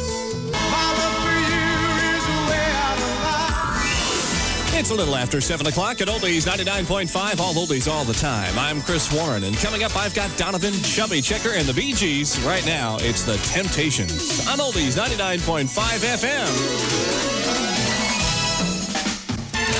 Oldies 99.5 FM, all oldies all the time. Bee Gees from 1971. How are you? It's a Saturday morning. It's a Labor Day weekend. Yeah, it might be the end of summer, but it's the beginning of a nice, long Labor Day weekend. So enjoy yourselves. Listen to Gary Lewis and the Playboys next. Oldies 99.5 FM, advanced radar. Weather calls for showers this morning. Sunny intervals by this afternoon, high 78. Partly cloudy tonight with patchy fog, low 55. And for Sunday, mixed sun and clouds, high 78 again. Look for a Labor Day that's going to be fair with a high near 70 right now. Rating in 65 at Oldies 99.5. Coming up the Four Tops, Loggins and Messina. Remember them from 73?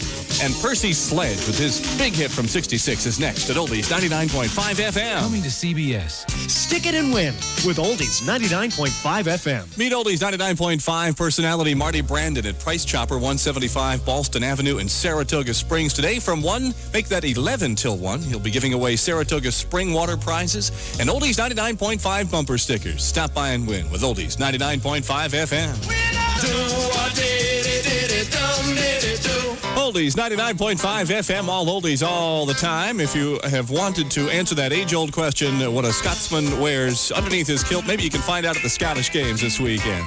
They start today at 9 out at the Altamont Fairgrounds. Oldies 99.5 FM, all oldies all the time. There's Glenn Fry and the Eagles from back in 1972. And take it easy. We're going to try to do that all weekend long. Hope you'll stay right here and do it with us. Checking out this day in history. It is September 4th. You knew that, right? 118 days left in the year. And on this date in 1781, Los Angeles was founded by Spanish settlers. You know what its original name was? Get this. El Pueblo de Nuestra Señora la Reina de Los Angeles de Porciuncola. I believe that's how you say that. If my 5 years of Spanish 101 serves me correctly, that means smelly, smoggy city near the water, I think. I don't know. 1888 on this date, George Eastman received a patent for his roll film camera and registered his trademark Kodak, which in Spanish means Kodak, I think. Absolutely nothing. Coming up, we got music from Neil Diamond, Alive and Kicking. Remember them from 70? And the Beatles, I think you may remember them as well. We got one from 64. Coming up next at Oldies 99.5 FM. Here come the Vogues from Turtle Creek, Pennsylvania, and Oldies 99.5 FM. All oldies all the time. You would cry too if it happened to you. Oldies 99.5 FM, all oldies all the time. It's a Saturday morning as we start the long Labor Day weekend. Stick around for Alive and Kicking from 1970. Tighter and tighter. Oldies 99.5 FM, all oldies, all the time. We have a showery start to our Labor Day weekend. We should see some sun by this afternoon and get up to about 78 right now. Rain and 64. Oldies 99.5 reminds you, Saturday, September 11th, that's a week from today, you'll have a chance to sponsor a rubber duck-billed platypus and a race down the Hudson. All the money raised in the Ovid Fun Race for Kids will benefit the Kiwanis Pediatric Trauma Program at Albany Med. 50,000 Ovids are expected to race. For more information, you can call us right here, 346-9999. In touch with the Capital District, we're Oldies 99.5 FM. And get Getty regular unleaded gas for just 99.9 cents per gallon. Set Oldies 99.5 on all your radios. For fun and great back-to-back oldies, it's Oldies 99.5 FM. It's 8 o'clock at Oldies 99.5, all oldies all the time. I'm Chris Warren, and coming up, I've got Elton John, James Taylor, and the Four Seasons. Right now, it's the Turtles on Oldies 99.5 FM.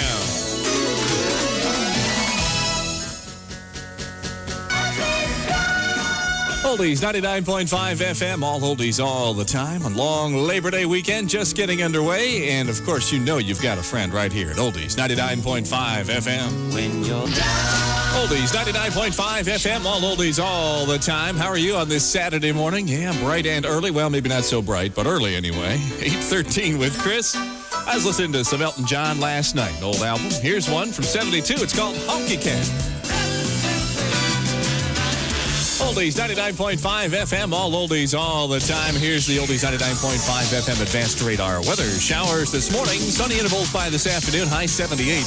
A partly cloudy night tonight with patchy fog and a low of 55. Tomorrow, sunshine mixed with clouds, high 78. And Labor Day looks fair from here, high near 70 right now. Showers and 64 at Oldies 99.5. Andy Kim is coming up in a bit. Same with Peter, Paul, and Mary. Los Bravos are next from 1966 on Oldies 99.5 FM. Every second. Oldies 99.5 congratulates Mark Briggs of Rock City Falls, who got spotted with an Oldies 99.5 bumper sticker on his vehicle, and he won with Oldies 99.5 FM. Oldies 99.5 FM, all oldies all the time. I dig rock and roll music. Or what else would I be doing here? Saturday morning. My name is Chris Warren. We do this every Saturday morning, even on holiday weekends. Hey, am I dedicated or what? Thanks for joining us. We appreciate it. Here come the 3 degrees from 74. Oldies 99.5 FM, all oldies all the time. There's Andy Kim's Rock Me Gently from back in 74. Please, it's early on a Saturday morning, so let's do it gently. All right, 8:36. How are you? Saturday.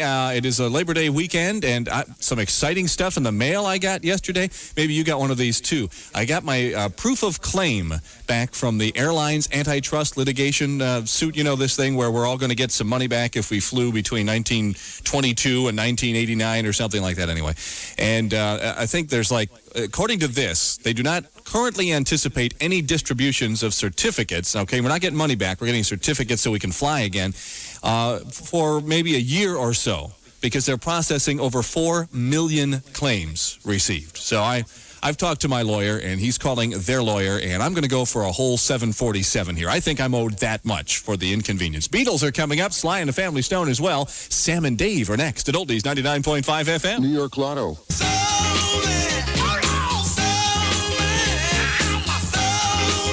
Oldies 99.5 FM, all oldies all the time. Here's the one that every garage band in America knew back in 1963. Here's the Kingsmen, Louie Louie. Oldies 99.5 FM, all oldies all the time with the Beatles.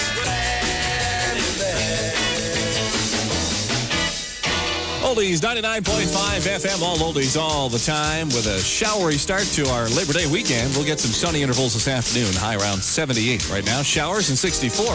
Oldies 99.5 reminds you the American Lung Association and WellCare of New York want you to join in an autumn bike ride. That's a bike trek, actually, the weekend of September 25th. The ride is from Saratoga to Lake George. Enjoy the fall colors and raise money for cleaner air. For more information, call us at 346-9999. In touch with the Capital District, we're Oldies 99.5 FM. Attention! With Oldies 99.5 FM. Oldies 99.5 is the radio station you hear everywhere. Oldies 99.5 FM. It's 9 o'clock at Oldies 99.5, all oldies all the time. I'm Chris Warren, and coming up is Neil Diamond, Chubby Checker, and B.J. Thomas. Right now, it's the Buckinghams on Oldies 99.5 FM. Oldies 99.5 FM, all oldies all the time. Saturday morning, 9:05. Welcome to the weekend, a long one at that. Starting out a little wet, it'll dry out. We'll have a nice one. Here comes music from B.J. Thomas back in 1969. Oldies 99.5 FM, all oldies all the time. Thanks for tuning us in this morning. Oldies 99.5 with Cornelius Brothers and Sister Rose, 1972. It's too late to turn back now. Oldies 99.5 FM, advanced radar weather for Saturday into the long holiday weekend. We trek through some showers this morning and then some sunny intervals this afternoon, high 78. Partly cloudy tonight with some patchy fog, low 55. Sunday looks better, sunshine mixed with clouds, high 78. And Labor Day still looks fair with a high near 70. Currently, showers and 65 at Oldies 99.5 FM. Supremes are standing by, Classics 4 as well. Let's go back with the Hollies next at Oldies 99.5 FM. Call 381-4810 for more information. Oldies 99.5 is your official weekend radio station. Have some fun this long holiday weekend with Oldies 99.5 FM. Oldies 99.5 FM, all oldies all the time. Here's the one big hit they had from 1974, a group called Redbone. Remember this one? Come and Get Your Love from Oldies 99.5 FM. Oldies 99.5 FM, all oldies all the time. There you go. Guess who? I'm not going to tell you. 1969, and of course, Undone, which is the way we do our show here every Saturday morning. I'm Chris Warren. Thanks for joining us. And if you're going to check out a movie this weekend, good movie for that. Some fall ones have started. We saw The Man Without a Face a couple of weeks ago in a sneak preview. Excellent movie. Bring the whole family. It's just a great movie. And reading in Entertainment Weekly this week, they've got a big double issue, and they did a poll, asked, when you go out to see a movie, do you like seeing previews of coming attractions? 80% said yes. And then commercials for products, and only 11% said yes. And I agree. I mean, if you want to see a commercial, you can stay home and watch stuff on TV. You can even get them at the beginning of videos that you rent now. I mean, I'm sitting there in the theater, and a Coca-Cola commercial came on, and I went reaching for the remote control. It wasn't there. I think I got some popcorn, though. Doobie Brothers are coming up next, Four Tops as well, and the Beatles are actually the next you'll hear at Oldies 99.5 FM. There are quite a few. Oldies 99.5 FM, all oldies all the time. How about some Motown magic for your Labor Day weekend? Here's the Four Tops, 1964. Baby, I Need Your Lovin'. Oldies 99.5 FM, all oldies all the time with a Labor Day weekend getting underway, and we hope to get some sunny intervals by this afternoon, a high around 78 right now. Still showering outside, Jimmy? All right. Jim Nichols says it's raining outside, still on and off, and 65. Here's Oldies 99.5. Reminder that Shop and Save and the American Heart Association are sponsoring the American Heart Walk Saturday, September 18th. Join Oldies 99.5 in a walk through Colony Town Park. Sounds like fun. For more information, call us at 346-9999. In touch with the Capital District, we're Oldies 99.5 FM. Use as directed. Pick up an Oldies 99.5 bumper sticker at your participating Getty dealer and put it on your vehicle. Every day we're out on the streets looking for stickers and making winners with Oldies 99.5 FM.